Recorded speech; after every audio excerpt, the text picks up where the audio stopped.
시청자 여러분 안녕하십니까. 토요일 뉴스판 시작합니다. 주말에도 청와대는 강경화 후보자를 구하기 위한 야당 설득에 진땀을 뺐습니다.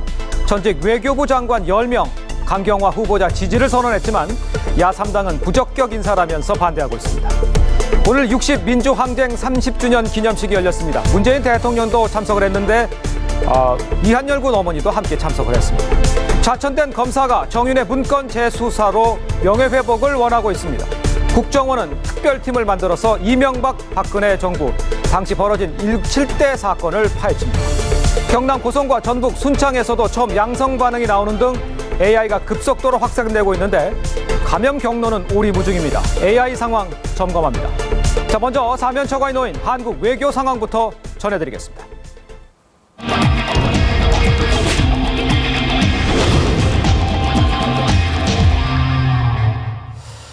자, 사드 배치, 추가 배치 연기에 대해서 미 정부와 언론 더욱 지금 민감하게 반응하고 있습니다. 백악관발로 한국 정부가 사드 번복 안 하기로 했다, 이런 보도가 흘러나왔습니다. 일종의 압박성입니다.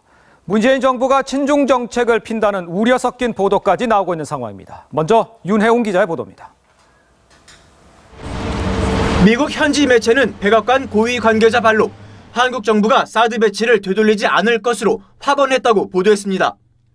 환경 영향 평가를 이유로 사드 배치라는 한미 간 합의가 바뀌어서는 안 된다는 압박으로 풀이됩니다. That was an alliance decision at the time, and we continue to work closely with the ROK throughout the process.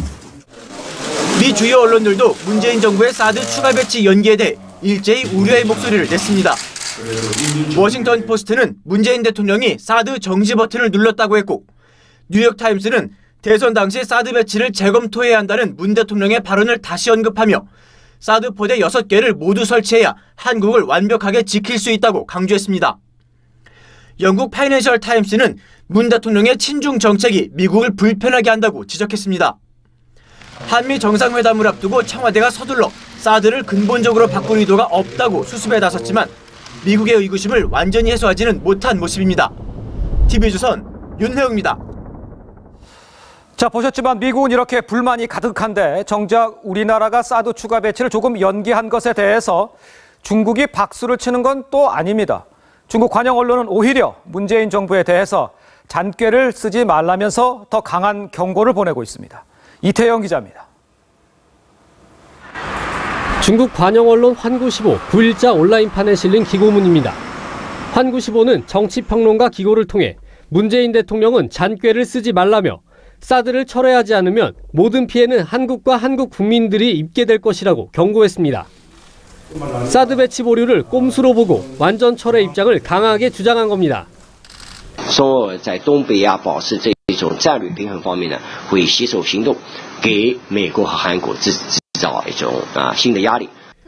환구시보는 또 환경 영향 평가는 정치적 수단일 뿐이라며 한국이 민심을 외면하고 중국과 러시아에게 불쾌감을 주지 말아야 한다고 덧붙였습니다. 신화통신 등 다른 중국 관영 언론들도 사드를 바꿀 의도가 없다는 청와대의 발표를 속보로 내보내며 민감하게 반응했습니다. 不管出现什么样的状况，我们反对美国在韩国部署萨德系统的立场是坚定的。 사드 배치 보류 결정이 중국의 보복 조치를 누그러뜨릴 것이라는 예상과는 달리 오히려 중국 내에서 근본적인 철회를 주장하는 목소리를 키우고 있습니다. TV조선 이태영입니다. 자, 이번엔 일본입니다. 아베 신조 일본 총리의 특사인 니카이 토시히로 자민당 간사장이 방한을 했습니다. 일단 한일 관계를 위해서 최선을 다하겠다고 말을 했습니다. 그런데 아니나 다를까 위안부 합의 재협상 요구, 바보 같은 소리라고 했습니다. 논란이 되고 있습니다. 이채연 기자입니다. 아베 신조 일본 총리의 특사 니카이 토시히로 자민당 간사장이 김포공항을 통해 입국합니다.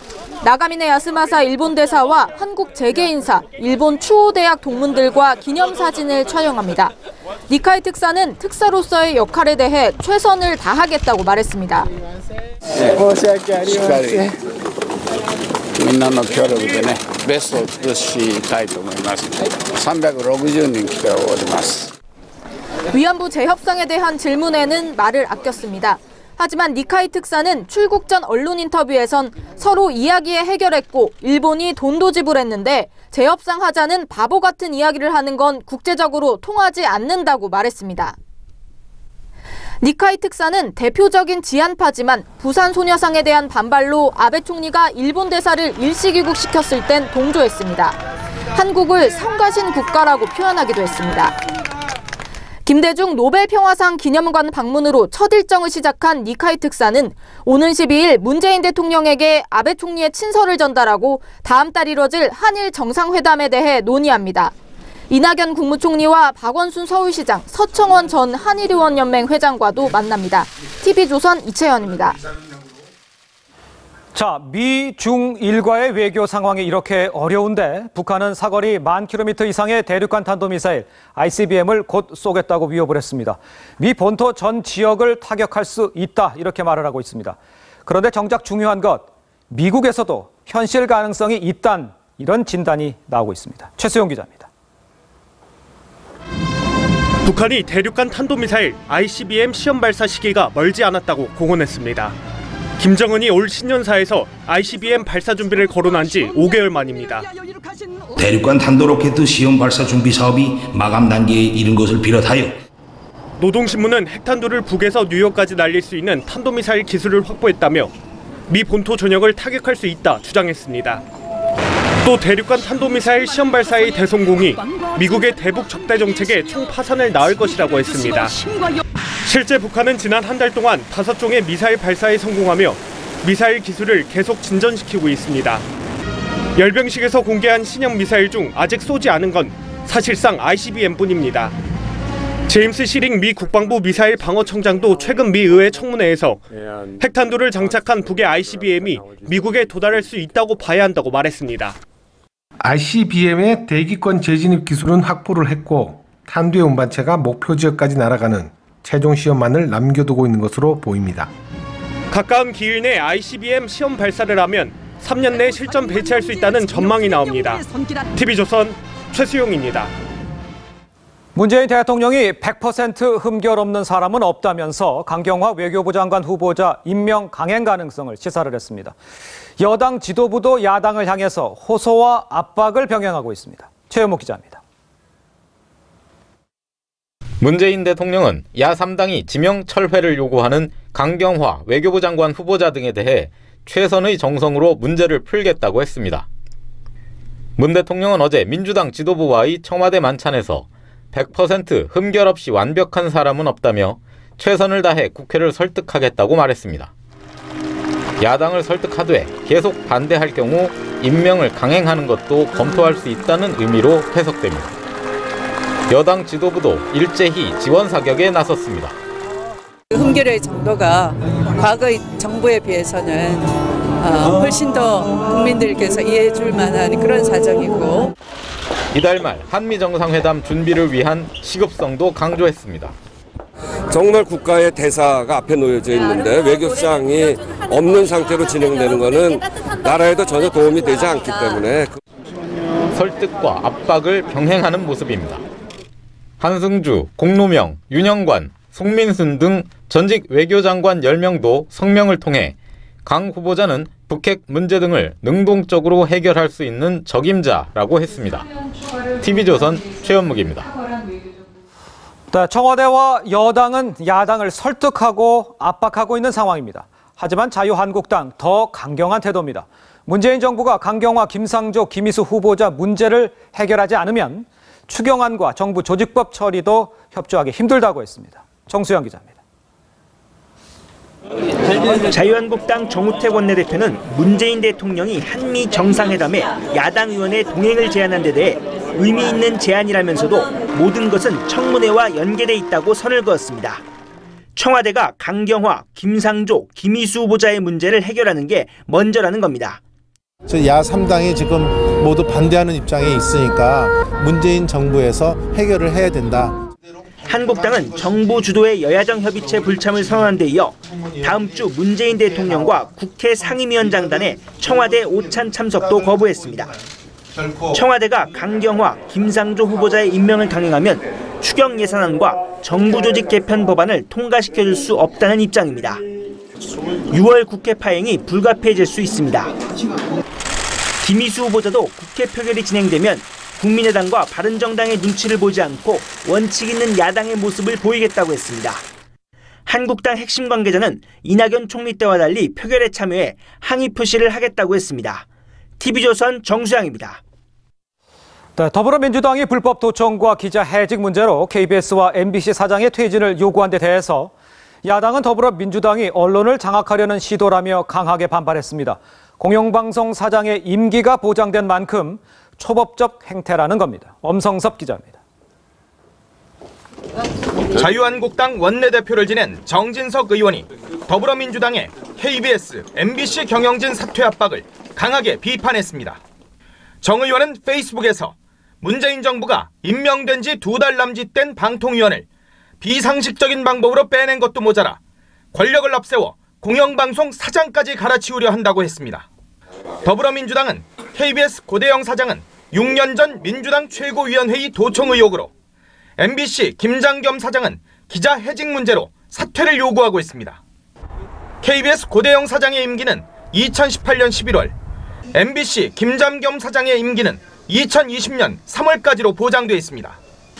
자유한국당과 바른정당은 여권의 언론 장악 시도에 강력 대처하겠다고 했습니다. TF팀을 구성을 해서 이러한 언론 장악 시도에 대해서 저희들이 대책 TF팀을 가동시키겠다 하는 말씀을 분명히 드리겠습니다. 국민의당은 아직 민주당 일부의 주장이라며 공식 대응은 자제했습니다. TV조선 엄성섭입니다.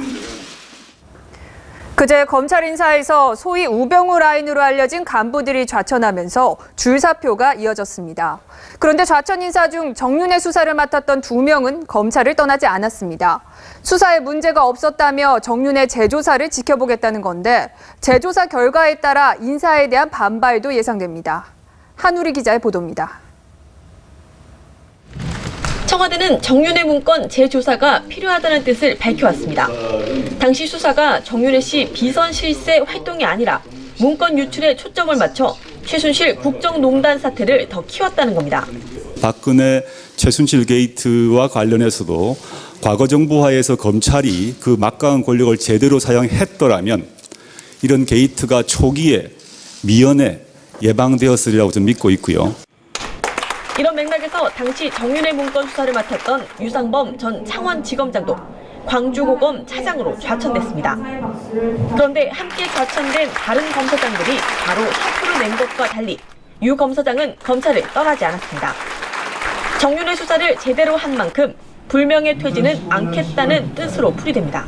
결코 부끄러움 없이 사건을 처리하고자 노력하기에 의연하고 당당함을 잃지 않겠습니다. 당시 함께 수사를 해 서울고검 검사로 발령난 정수봉 전 대검 범죄정보기획관도 사표를 내지 않았습니다. 두 사람은 재조사가 끝난 뒤 거취를 결정할 것으로 알려졌습니다. 재조사 결과 당시 수사에 잘못이 드러나면 이들은 물론 문책성 검찰 인사가 추가로 이뤄질 거란 관측이 나옵니다. 반면 재조사에도 새로 드러나는 것이 없을 경우 이번 좌천 인사에 대한 검찰 내 반발이 제기될 수 있어 정윤회 재조사가 검찰 운명의 시험대가 될 전망입니다. TV조선 한우입니다. 국가정보원이 이명박 박근혜 정부 당시 논란을 빚었던 정치적 쟁점 사안들에 대해 재조사에 나섭니다. 국정원 댓글 사건과 NLL 대화록 논란, 보수단체 지원 의혹 등이 핵심 대상입니다. 김남성 기자가 보도합니다. 국정원이 정치 개입, 선거 개입, 사찰 이런 일들로부터 근절시킬 수 있도록 해야 되겠다. 국가정보원이 적폐청산과 개혁 차원에서 이명박 박근혜 정부 당시의 정치적 의혹 사안들을 재조사하기로 했습니다. 조사 대상은 2012년 대선 댓글 사건, NLL 논란과 관련한 남북 정상회담 대화락 공개, 국정원의 보수단체 지원 의혹, 박원순 서울시장 사찰 의혹, 최순실 사태 관련 의혹 등이 주요 대상입니다. 정상회담록 공개에 대해서 저는 대단히 부적절했다. 그렇게 판단하겠습니다. 재조사 대상 대부분은 현 여권이 야당 시절 의혹을 제기했던 사건들입니다. 이에 대해 자유한국당 등 야당은 반발하고 나섰습니다. 정치적 보복성 재조사로 한다는 것으로밖에 볼 수 없는데요. 이런 경우 우리는 당 차원에서라도 강력하게 대처할 것을 밝힙니다. 바른정당도 성명을 통해 이런 사건을 적폐 대상으로 올려놓고 재조사를 한다는데 무얼 더 캐리하느냐고 반발했습니다. 국정원은 국정원 발전위원회도 출범시킬 것으로 알려졌습니다. TV조선 김남성입니다. 박근혜 전 대통령이 다음 주부터 주 4회 재판을 받는 강행군을 시작합니다. 변호인단은 건강 등의 이유로 무리한 일정이라고 반박했지만 재판부가 받아들이지 않았기 때문입니다. 박경준 기자입니다. 지난달 23일부터 3주 동안 8번 재판을 받아온 박근혜 전 대통령. 주당 2, 3회이던 박 전 대통령 재판 일정이 오늘 월요일부터는 주당 4번으로 늘어납니다. 당분간 월 화요일엔 삼성 뇌물 재판, 수 목요일엔 SK 관련 재판이 진행됩니다. 앞서 박 전 대통령 측 변호인단은 주 4회 재판은 어렵다고 반박했습니다. 이상철 변호사는 일본 오음진리교 사건은 1심 선고까지 10년 넘게 걸렸다며 이번 사건은 더 역사적 의미가 있으니 일주일에 3번 진행해 선고 일자를 늦춰야 한다고 주장했습니다. 박 전 대통령이 66살 고령의 연약한 여성인 점도 고려해 줄 것을 요청했습니다. 구치소에서 내내 앉아있고 장시간 재판도 앉아서 받아야 해 박 전 대통령이 허리 통증 등으로 힘들어한다고 주장했습니다. 실제로 박 전 대통령은 최근 몇 차례 재판에 나와 조는가 하면 연신 하품을 하며 잠을 쫓는 모습도 보였습니다. 하지만 재판부는 일정상 어쩔 수 없다며 다른 사건 기일까지 조정해 주 4회 재판을 강행하기로 했습니다. 이번 주 재판을 쉬었던 최순실 씨도 다음 주부터는 박 전 대통령과 나란히 주 4회 재판을 받을 예정입니다. TV조선 박경주입니다. 네, 문재인 정부가 출범한 지 한 달입니다. 그런데 청와대 주변은요, 대통령에게 직접 자신의 목소리를 전하려는 시위자들 몰리고 있습니다. 농성 텐트까지 등장을 했다는데 이 국민 목소리 커졌다 이렇게 볼 수가 있습니다. 경찰은 유연하게 대응하는 모습입니다. 최원희 기자입니다. 청와대에서 약 100m 떨어진 분수대 광장입니다. 땡볕 아래 모자와 선글라스를 쓰고 저마다 사연을 담은 피켓을 들고 있습니다. 문재인 정부가 자신들의 요구를 들어줄 거란 기대감으로 몰린 1인 시위자들입니다. 그래도 희망을 갖고 아침 6시 반에 나오면은 저녁 7시 반까지 어저께도 비 맞고 이렇게 있는 거예요.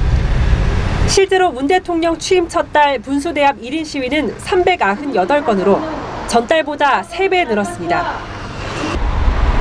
지난해 말 촛불 집회 때 경찰과 줄곧 대치했던 청와대 200m 앞 거리에도 집회가 끊이지 않습니다. 문재인 대통령께서 취임하시고 난 다음에요. 그 서민들의 이렇게 고통에 대해서 들어주신다 그러니까는. 며칠 전 전국 금속노조가 농성 텐트 4개를 신고도 안 하고 기습 설치했지만 경찰은 위해 요소가 없다며 별다른 제지를 하지 않았습니다. 부쩍 늘어난 시위를 바라보는 시민들의 시선은 엇갈립니다. 이번 정부는 시민들이 자유롭게 자신의 의견을 얘기할 수 있는 그런 다 그렇게 한 명씩 다 나와서 얘기한다 그러면 그거 다 들어줄 수 없잖아요. 경찰은 시위에 유연하게 대응하지만 위험 상황이 생기면 엄정히 대응하겠다고 밝혔습니다. TV조선 최원입니다.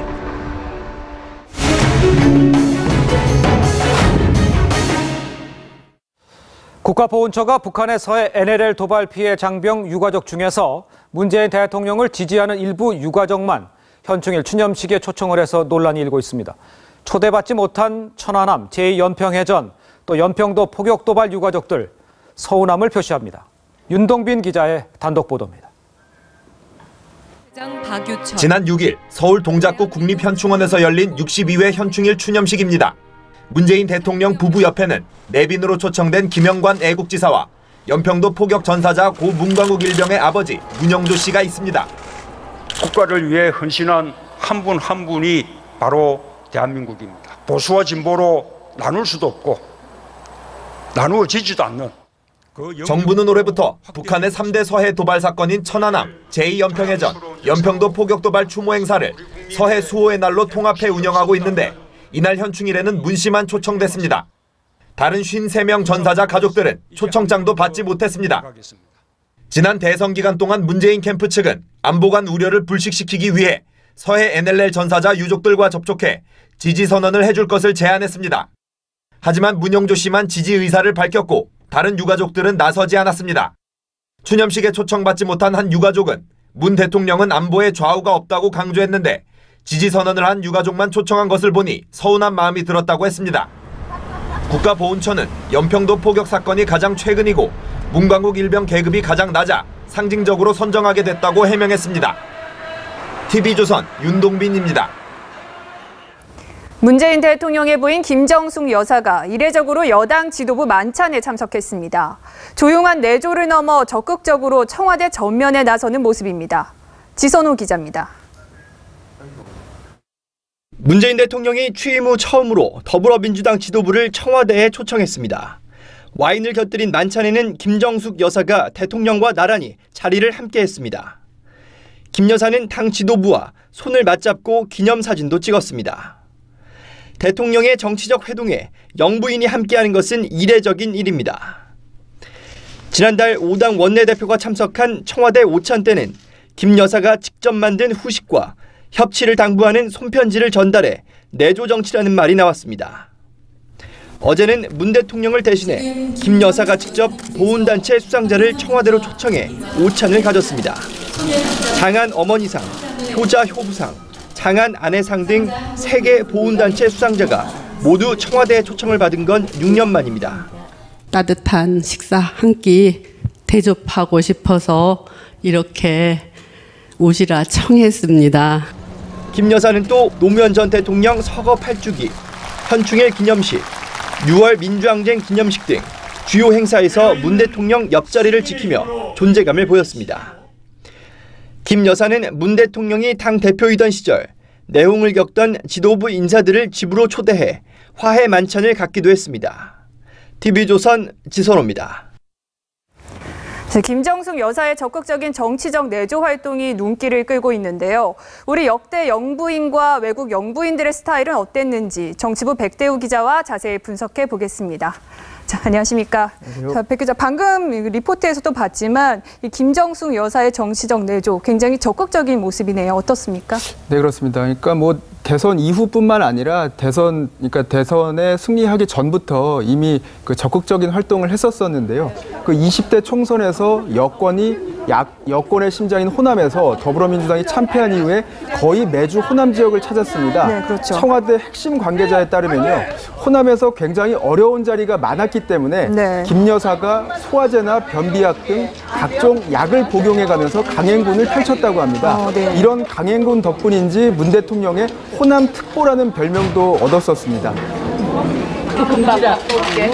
후보가 해야 될 일과 제가 해야 되는 일이 좀 구분되어져야 된다고 생각해요. 놓치고 가는 부분들, 제가 할 수 있는 부분들 하는 거지요.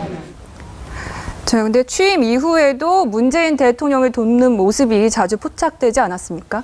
네, 그렇습니다. 기존에 이제 인수위 과정이 없었기 때문에요. 청와대에 바로 입성을 못하고 네. 홍은동 자택에서 거주를 하시다가 5월 15일에 돼서야 비로소 그 청와대에서 첫 출근을 했습니다. 네. 근데 그날 출근길에서 뭐 온 매무새를 뒤따라가서 이제 가다듬어주고 맞아요. 뭐 힘을 네. 내라고 응원을 해주는 그런 이야기도 있었는데요. 많이 회자가 됐던 영상 다시 한번 보시겠습니다. 가. 다녀와요. 멋있네. 당신 최고네. 보여달라고 할게요. 노무현 대통령 서거 8주기 추도식에서는요, 임을 위한 행진곡을 부를 때 율동 박자를 제대로 맞추지 못한 문 대통령을 바로 잡아주기도 했습니다. 지금 영상을 보시면요, 네. 그 김정숙 여사랑 그리고 권양숙 여사가 있는 저 팔을 앞뒤로 흔드는 저 자세가 지금은 맞고 있는데요. 네. 저 이전까지만 해도 좌우 박자가 달랐습니다. 근데 이 화면을 보시는 것처럼 김정숙 여사가 문 대통령에게 눈치를 살며시 주고서 그때 문 대통령이 그 영상을 바로 이제 그 손을 앞뒤로 흔드는 거를 바로 잡았었는데요. 네. 김정숙 여사는 이뿐만 아니라 이제 어제 보훈단체 관계자들을 불러서 청와대에서 오찬을 하기도 했었는데요.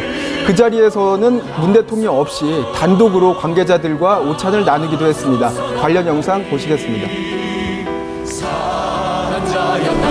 지금 여사님께서 입장하고 계십니다.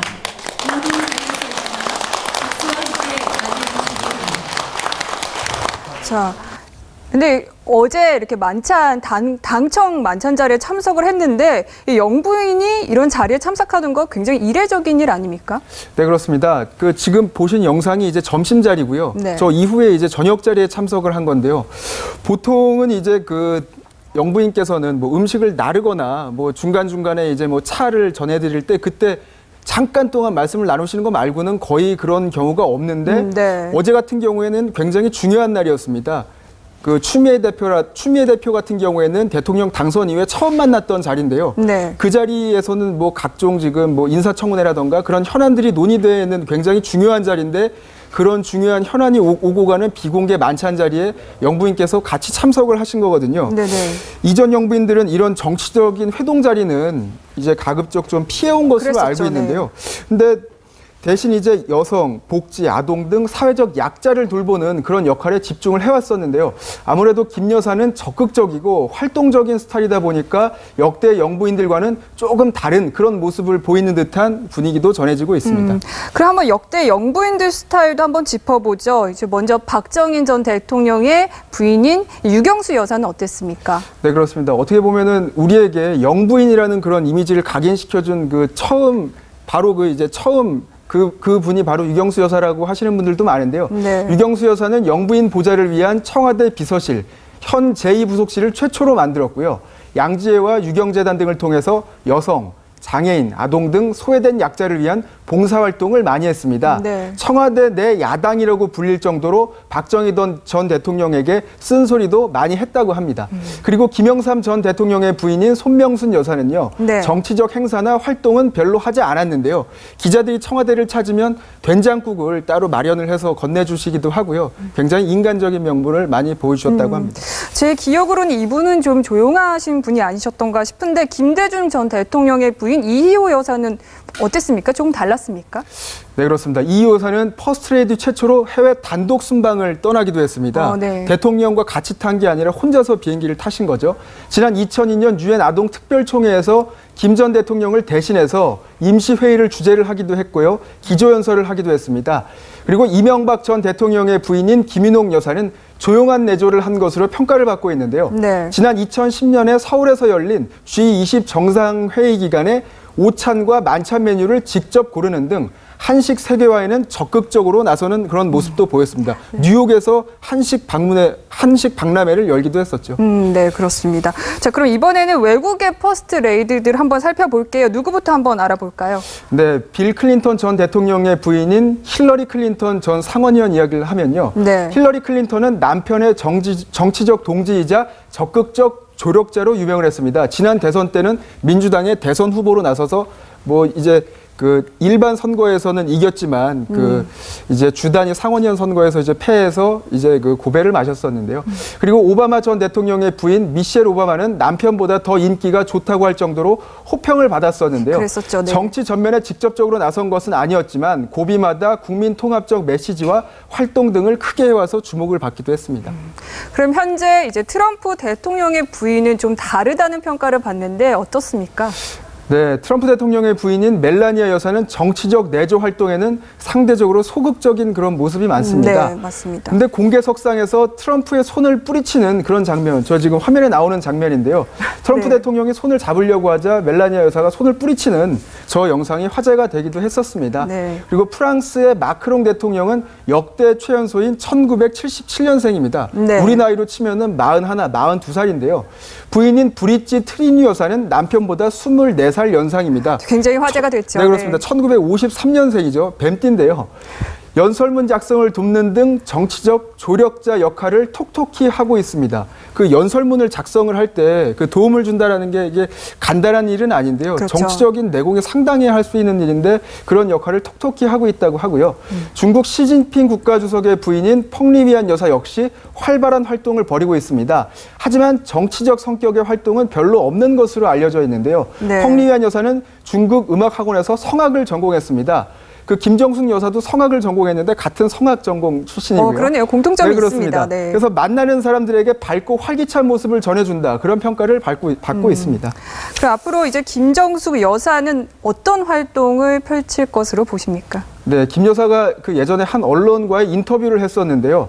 나는 남대문 시장에서 장을 보면서 보통 사람들과 소통을 많이 하고 먼저 다가서는 영부인이 되고 싶다라고 밝혔는데요. 네. 이제껏 문 대통령을 도와온 그 방식 그대로 국정 도우미 역할을 이어갈 것이란 관측이 전해지고 있습니다. 참 저는 개인적으로 김정숙 여사가 외교 무대에선 어떤 모습을 보여줄지가 참 궁금하기도 합니다. 네, 이제 앞으로 그 한미 정상회담이 이달 말에 이제 진행될 예정인데요. 멜라니아 여사와 또 만나게 되는데 거기에서 또 어떤 모습을 보여줄지가 또 굉장한 관심을 또 끌 것으로 보입니다. 네, 그렇습니다. 정치부 백대호 기자와 함께했습니다. 수고하셨습니다. 네, 월세가 밀려서 강제 퇴고 조치에 몰린 60대 세입자가 집주인에게 공기총을 쏴서 집주인이 크게 다쳤습니다. 인천에서는 트레일러와 트럭이 충돌해서 한 명이 숨졌습니다. 이승훈 기자입니다. 강원도 인제의 한 주택입니다. 어제 오후 5시 20분쯤 이곳에 새들어 살던 63살 윤모 씨는 집주인 65살 안모 씨와 말다툼을 벌이다 공기총을 꺼내들었습니다. 윤 씨는 월세가 밀렸다며 강제로 집에서 내보내려던 집주인에게 공기총을 쐈습니다. 안 씨는 왼쪽 가슴에 총상을 입었지만 생명에는 지장이 없는 상태입니다. 경찰 조사 결과 윤 씨는 지난 2년 동안 매달 15만 원씩 되는 월세를 미납했습니다. 안 씨가 명도 소송으로 강제 퇴거 집행을 시도하자 총을 쐈습니다. 일주일간 주택이니까 그때까지 나가요. 이 월세 때문에 싸워 다투다가 감정이 나서 총을 쏜 거죠. 경찰은 윤 씨에 대해 구속영장을 신청했습니다. 또 공기총이 허가받지 않은 것으로 나타남에 따라 구입 경로를 조사하고 있습니다. 건물이 시커멓게 타고 기둥만 남았습니다. 오늘 오전 11시쯤 서울 종로 명륜동에 있는 한옥에서 불이 났습니다. 인명피해는 없었지만 소방서 추산 1,800여만 원의 재산 피해가 났습니다. 경찰과 소방당국은 사람방에서 불이 시작됐다는 목격자 진술을 토대로 정확한 화재 원인을 조사하고 있습니다. 오늘 오전 9시 반쯤 인천항 사거리에서 트레일러 차량과 1톤 트럭이 부딪혀 트럭 운전자 59살 김모 씨가 숨졌습니다. 경찰은 트레일러 차량 운전자가 신호를 위반해 사고가 난 것으로 보고 정확한 사고 경위를 조사하고 있습니다. TV조선 이승훈입니다. 네, 경남 고성의 소규모 농가에서 AI가 의심된다는 신고가 접수가 됐습니다. 근데 간이 검사에서는 양성으로 나왔습니다. 자, 그런데 문제는요, 어떻게 감염이 됐는지 이 경로가 오리무중입니다. AI 의심 사례는 전국에서 34곳으로 늘었습니다. 혹시 기억을 하십니까? 한 전문가가 AI가 토착화할 수 있다고 했었습니다. 이 걱정이 커지고 있습니다. 차정승 기자입니다. AI 의심 신고가 들어온 고성의 농가입니다. 토종닭과 오골개 등 130여 마리를 키우는데 토종닭 5마리가 어제 한꺼번에 죽었습니다. AI 간이 검사 결과는 양성이었습니다. 5월 21일부터 하루에 한 마리 죽고 안 죽고 평소 때처럼 죽으니까 이렇게 넘어가다가 이게 문제가 있겠다 해서 어제 신고를 하게 된 거예요. 농식품부는 최초 AI가 퍼졌던 군산 종계농장과의 연관성을 찾아냈습니다. 농장주 49살 김모 씨는 지난달 21일 진주 중간유통상에게 칠면조 5마리를 샀습니다. 이 유통상은 군산 농장에서 오골개 300마리를 들여와 칠면조와 함께 키웠던 것으로 조사됐습니다. 하지만 감염 이유를 명확히 설명하기엔 부족합니다. 진주 유통상은 지난 3일 이미 AI 음성 판정을 받았기 때문입니다. 방역당국은 이미 살처분을 끝냈더라도 중간 유통상 전부를 상대로 다시 역학조사를 하기로 했습니다. 순창에서도 의심 신고가 새로 들어왔습니다. 전국 AI 의심 농가는 모두 34곳으로 늘었습니다. 가정집에서 먹으려고 몇 마리씩 키웠었는데 그런 일이 여태가 없었는데 현재 고병원성 AI 확진을 받은 농가는 군산과 익산, 부산과 제주 등 12곳입니다. TV조선 차정승입니다. 소형 조선업체들이 파산 위기로 지금 내몰리고 있습니다. 선박을 수주하려면 이 금융권의 지급 보증이 반드시 필요합니다. 그런데 돈을 떼일까 봐 은행들이 지급 보증을 거부하고 있는 상황입니다. 이성진 기자입니다. 52살 신창호 씨는 지난 2월 조선소에 입사했습니다. 그런데 이달 말이면 회사를 떠나야 합니다. 회사의 일감이 모두 떨어졌기 때문입니다. 몇 개월 앞으로 몇 개월 더 쉬어야 1년을 쉴지 아무 계획이 없어요. 조선소 작업장은 텅 비었습니다. 이 회사는 국내외 선사가 발주한 소형 유조선 10여 척 수주를 추진했지만 최종 계약 단계에서 번번이 무산됐습니다. 은행권이 선박 수주에 꼭 필요한 선수금 환급 보증, RG를 해주지 않았기 때문입니다. RG가 보증이 안 되면은 저희들이 해외에서 수주를 할 수가 없습니다. 국내도 마찬가지고. 선수금 환급 보증, RG는 조선사가 파산하거나 배를 제때 건조하지 못했을 때 선주가 조선사에 지급한 선수금을 은행이 대신 물어주는 지급 보증입니다. 은행들이 RG를 거부하는 이유는 조선업 불황입니다. 말 그대로 못 받을까봐 못 받을 수 있는 이런 상황이 있을 거예요. 소형 조선업체의 RG 발급이 주춤하면서 국내 선사가 발주한 선박은 중국 업체들이 싹쓸이했습니다. 소형 조선업체들은 새 일자리 창출도 중요하지만 있는 일자리만이라도 지킬 수 있도록 해달라고 호소합니다. 일자리 창출 기금으로 10조 원을 마련하신다고 하는데 그중에 담은 5천억이든 1조든 그거를 조선 중소형 조선소 살리고 고용 창출하고. TV조선 이성진입니다. 네, 30년 전 민주화 함성이 울려 퍼졌던 서울광장에선 현재 60항쟁 30주년을 기념하는 문화 행사가 열리고 있습니다. 전국 곳곳에서도 관련 행사가 이어지고 있습니다. 현장 취재기자 연결합니다. 자, 차순우 기자, 서울광장 분위기 어떻습니까? 조금 전 7시부터 이곳 서울광장에서는 서울시딩이 주최하는 민주항쟁 30주년 범국민대회가 열리고 있습니다. 수많은 시민들이 이곳 서울광장을 찾아 다채로운 문화행사를 즐기며 대통령 직선제를 쟁취했던 30년 전 오늘을 기념하고 있습니다. 박원순 서울시장도 가수 윤선혜 씨와 무대에 올라 민중가요 그날이 오면을 함께 불렀습니다. 이 밖에도 뮤지컬과 오페라, 연극 등 다양한 문화행사가 이어지고 행사 마지막엔 국민주권 대연장 초안도 발표할 예정입니다. 국민이 국가의 중심이 돼야 한다는 내용이 담길 예정입니다. 앞서 오후 2시엔 6월항쟁 당시를 재현하는 사전행사가 진행됐습니다. 학생과 넥타이 부대로 분장한 시민들은 명동성당 등 서울 도심 6곳에 모여 이곳 시청 앞 광장까지 행진했습니다. 참가자들은 군부 독재 타도와 민주정부 수립 등 30년 전 항쟁 당시의 구호를 외쳤습니다. 기념행사는 서울뿐 아니라 전국 곳곳에서 열렸습니다. 부산에서는 민주항쟁 희생자들을 추모하는 민주만장 퍼레이드가 진행됐고 목포와 대구에서도 민주항쟁 기념행사가 열리는 등 전국 곳곳이 참여 열기로 뜨거웠습니다. 지금까지 서울광장에서 TV조선 차순우입니다. 네, 오늘 오전 서울광장에서 열린 제30주년 60민주항쟁 기념식엔 문재인 대통령이 현직 대통령으로는 10년 만에 참석했습니다.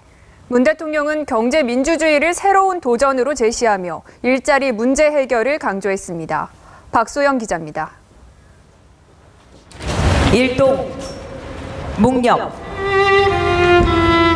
60민주항쟁 기념식이 열린 서울광장이 5천여 명의 인파로 가득 찼습니다. 30년 전 경찰 최루탄에 맞아 숨진 고 이한열 열사의 영결식이 진행되고 민주화 시위가 바다를 이뤘던 바로 그곳입니다. 60항쟁이 국가기념일로 지정된 이후 공식 기념식이 서울광장에서 열린 것은 이번이 처음입니다. 문재인 대통령도 현직 대통령으로는 10년 만에 기념식에 참석했습니다. 87년 뜨거운 함성 속에서 함께 눈물을 흘리고 함께 환호했던 모든 분들께 감사와 존경의 인사를 드립니다.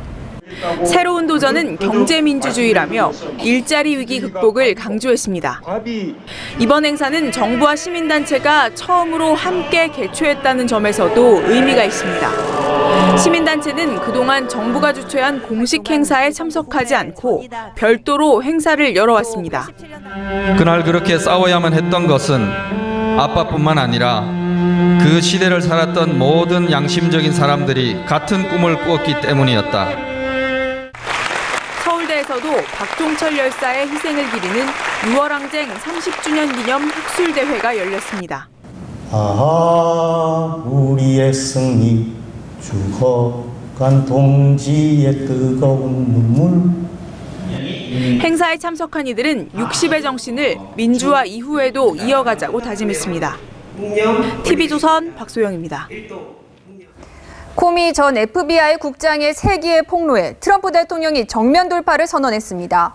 트럼프는 특검에 가서 선서하고 증언하겠다며 코미를 비밀 누설자로 몰아세웠습니다.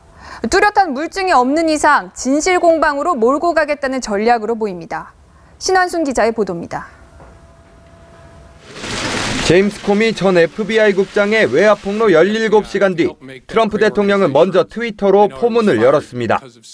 트럼프 대통령은 온갖 거짓말에도 불구하고 나의 결백이 입증됐다며 코미는 비밀 누설자라고 비난했습니다. 9시간 뒤 루마니아 정상회담 기자회견 도중엔 직접 반박에 나섰습니다. James Comey confirmed a lot of what I said, and some of the things that he said just weren't true. 특히 코미 전 국장에게 마이클 플린 당시 국가안보회의 보좌관 수사 중단을 명령한 적이 없다고 단언했습니다. And there'd be nothing wrong if I did say it according to everybody that I've read today, but I did not say that. 특검 증언도 불사하겠다고 승부수도 던졌습니다. Would you be willing to speak under oath to give your version of those events? 100%. 코미의 메모 외엔 확실한 물증이 없어 진실 공방으로 끌고 갈 경우 승산이 있다는 전략입니다. 이에 미국 의회는 코미와 백악관 측에 메모와 녹음 테이프가 존재할 경우 제출하라며 물증 확보에 나선 상태입니다. 스모킹 건인 녹음 테이프가 세상에 드러나지 않는 한 코미와 트럼프 진실 게임의 승자는 특검 수사에서 가려질 전망입니다. TV조선 신완순입니다. 네, 오늘 하루 놓치면 아쉬운 더하기 뉴스 시간입니다. 정치부 김정우 기자 나와 있습니다. 안녕하세요. 자, 오늘 더하기 뉴스 첫 번째 키워드부터 보겠습니다. 예고 없이 문재인 대통령인데 어디를 예고 없이 또 방문했습니까? 네, 오늘 문 대통령은 예고 없이 그 차에서 내려서 군악대 의장대를 이제 격려를 했습니다. 그 아까 보신 그 60 항쟁 기념식에 참석한 뒤에 청와대로 복귀하는 길이었는데요. 마침 청와대 앞 분수대에서 광장에서 이제 국방부 의장대 시범 장면을 보고선 차를 세운 겁니다. 그래서 의장대원들과 일일이 악수를 했고요. 구경하던 시민들과 셀카도 찍었다고 합니다. 청와대 구내 식당도 또 예고 없이 찾아갔다면서요? 네, 어제인데요. 그 청와대 여민 이관 직원 식당을 예고 없이 또 방문해서 직접 밥도 푸고 식판도 반납했다고 합니다. 네, 지난달 12일에 이어서 두 번째 구내 식당 방문입니다. 그리고 식사 후엔 직원 몇몇과 산책도 했다는데 원래 식사를 빨리 끝내고 좀 쉬려고 했던 임종석 비서실장이 대통령과 마주치는 바람에 결국 산책까지 동행을 했다고 합니다. 그리고 그렇군요. 문 대통령은 취임 직후부터 구내식당에서 밥을 먹거나 또는 이제 참모들과 테이크아웃 커피를 들고 경내를 산책하는 모습을 적극적으로 보여줬는데요. 탈권위와 뭐 자유로운 소통 이런 것들을 계속 강조할 것으로 보입니다. 지금도 화면이 나오고 있는데 보기는 참 좋습니다. 자, 그런데 이제 트위터 CEO가 문 대통령에게 뭐 축하 메시지를 보냈다고요? 네, 트위터 창업자인 잭 도시 CEO인데요. 문 대통령에게 축하 메시지를 보냈는데 이제 보시다시피 깔끔한 한글 문장으로 메시지를 남겼습니다. 그러네요. 그런데 지금 당선에 대해서 축하한 건 아닐 것 같고 무엇 때문에 축하 메시지를 보낸 겁니까? 네, 어제 그 청와대가 문재인 정부 출범 30일에 맞춰서 공식 트위터 계정을 새로 열었는데요. 그래서 곧바로 잭 도시 CEO가 문재인 대통령의 개정 시작을 축하드립니다. 앞으로 함께 배우고 듣고 나눌 수 있기를 바랍니다. 이렇게 축하를 한 겁니다. 개정을 연 것에 대해서 축하 메시지를 보낸 거군요. 그렇습니다. 그래서 청와대는 이번에 트위터뿐만 아니고요. 페이스북과 유튜브 계정도 새롭게 열었습니다. 그렇군요. 자, 두 번째 키워드 보겠습니다. 형님 좀 잘해줘요. 전병헌 수석과 정우택 대표인데 정우택 대표가 형님이죠. 그러니까 그쪽에 형님한테 얘기했다는 얘기입니다. 전병헌 청와대 정무수석이 이제 자유한국당 정우택 원내대표에게 이제 한 얘기입니다. 그 오늘 또 60 항쟁 기념식장에서 전 수석이 정 원내대표를 계속 이렇게 쫓아다닌 듯한 모습을 보여줬는데요. 그러네요. 이유는 뭐 이제 강경화 외교부 장관 후보자 인사청문 보고서 채택 때문이었다고 합니다. 지금 보니까 계속 옆에 붙어 있습니다. 그래서 오늘 목표는 아마 그냥 정우택 대표로 정한 듯합니다. 뭐 형님 집권 초기인데 좀 잘해줘요라는 말도 했다는데요. 정 대표는 이제 뺐지만 계속 이제 만지면서 그냥 말없이 웃기만 했습니다. 근데 마침 민주당 이석현 의원이 같은 부탁을 하니까 전 수석이 이를 놓칠세라 가서는 이제 나서는 모습도 보여줬습니다. 그렇군요. 부장님 좀 더 강력하게 얘기하세요. 예, 행사 끝나고 이제 커피 한잔 하자고 이제 제안됐다는데요. 예. 우리가 과거에 봤던 이제 구여권, 구야권 사이 관계가 완전히 뒤바뀐 모습입니다. 그러네요. 지금 저 장면을 보니까 완전히 뒤바뀐 모습은 맞는 것 같습니다. 자, 세 번째 키워드 보겠습니다. 수출 상품 최루탄인데 수출하는 모양이에요? 네, 최루탄은 1980, 90년대까지만 해도 이제 시위 현장에 빠지지 않고 등장을 했죠. 그렇습니다. 60 항쟁도 이 최루탄 때문에 시작됐다고 볼 수도 있고요. 예. 1986년 한 최루탄 생산업체의 1년 매출이 수백억 원이었다고 하니까 상당한 호황을 누린 겁니다. 근데 요즘은 최루탄을 쓰지를 않는데 이거를 수출을 한다는 겁니까, 그러면? 예, 그 1998년부터 우리 경찰은 최루탄을 사용하지 않고 있습니다. 하지만 국내 4개 업체는 여전히 최루탄을 생산하고 있다는데요. 내수용은 없고 모두 수출용이라고 합니다. 주로 터키나 바레인처럼 시위가 잦은 10여 개 국가에 수출이 됩니다. 연간 수출액을 합치면 뭐 한 1,000억 원대라고 하는데요. 그런데 이제 터키나 바레인에서도 최루탄 때문에 자꾸 다치는 사고가 나니까 현지 시민단체가 한국에 수출 중단을 요구하기도 했답니다. 그럴 수 있군요. 지금까지 김정우 기자였습니다. 고맙습니다. 일상에서 또 여행지에서 나만의 음악을 즐기려는 사람들이 많아지면서 블루투스 스피커 수요가 폭발적으로 늘고 있습니다. 특히 물놀이나 샤워를 할 때도 음악 감상을 할 수 있는 방수형 블루투스 스피커가 큰 인기입니다. 김동현 기자의 보도입니다. 수영장에 흘러나오는 노래에 맞춰 물놀이를 즐기는 사람들. 블루투스 스피커는 여행 필수 아이템 중 하나입니다. 요새 젊은 사람들이 트렌드가 그래서 그런지 블루투스 스피커를 많이 갖고 오고 또 많이 이용을 하고 있습니다. 물에 띄우거나 침수시켜도 거뜬한 블루투스 스피커는 최근 완벽한 방수형 제품으로 거듭나고 있습니다.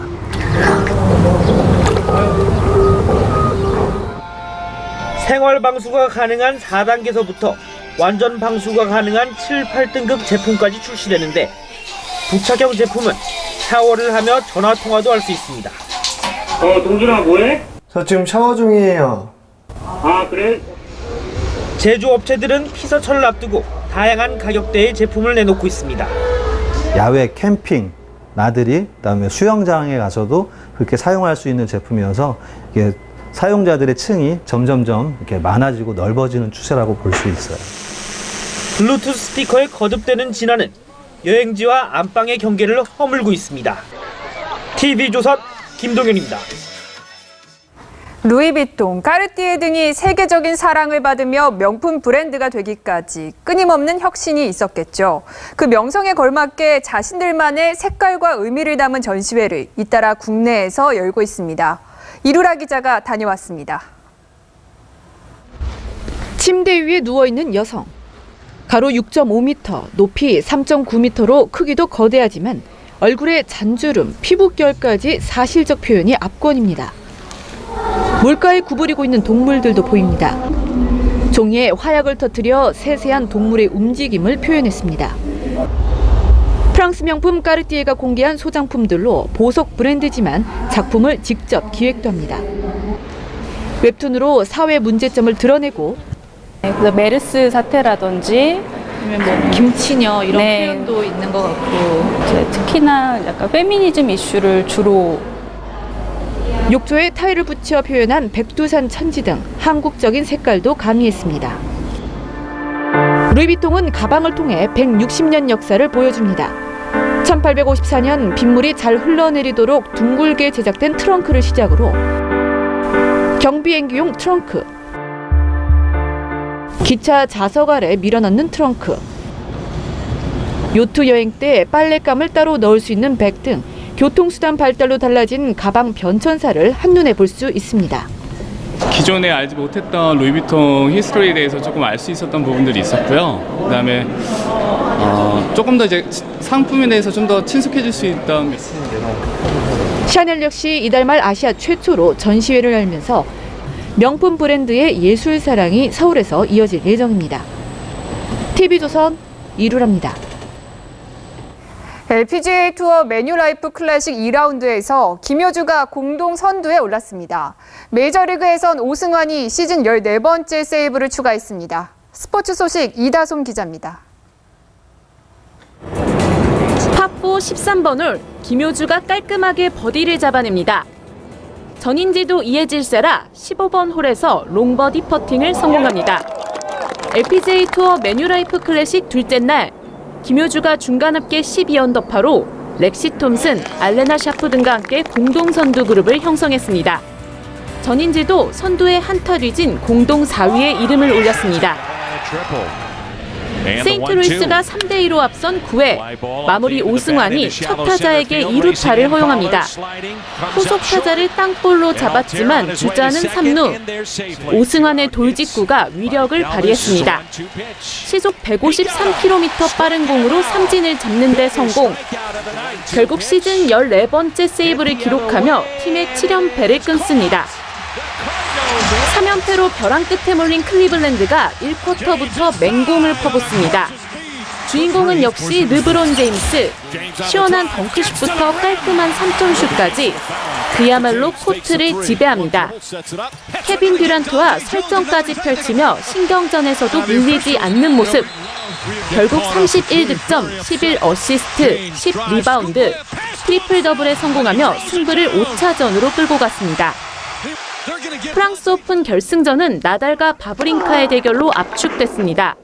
이 대회 통산 10번째 우승에 도전하는 나달. 상대 전적도 15승 3패로 앞서 있습니다. TV조선 이다솜입니다.